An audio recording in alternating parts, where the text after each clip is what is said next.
Hi guys, today I'm in Sydney's Chinese Gardens to share with you some tips and tricks for photographing moving water.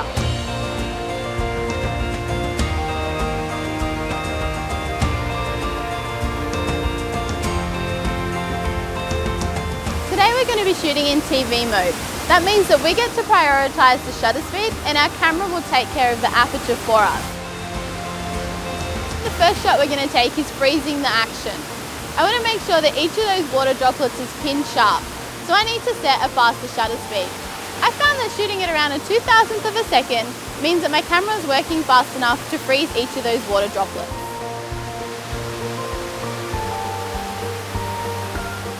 Now, keeping in mind that my shutter speed controls how motion is recorded, I'm going to try something a little bit more creative and slow down my shutter speed.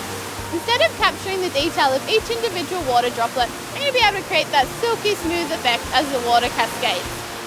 I also need to remember to use a tripod to make sure that my camera is perfectly still.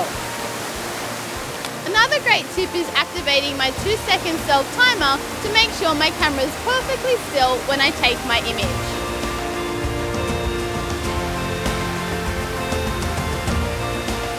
Now, in terms of my exposure, I've taken my shutter speed down to a third of a second, and I've also dropped my ISO down to 100 to avoid blowing out my exposure.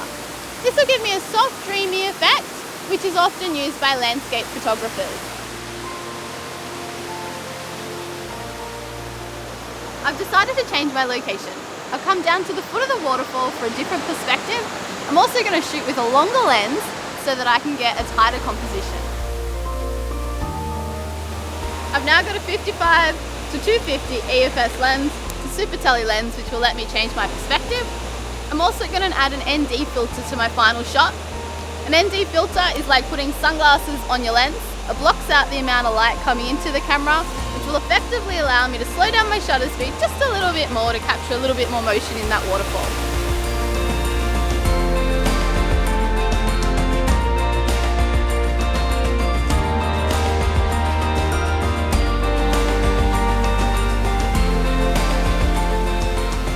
That brings us to the end of our tutorial, guys. I hope you've got some useful tips and you're feeling inspired to push your photography a little bit further.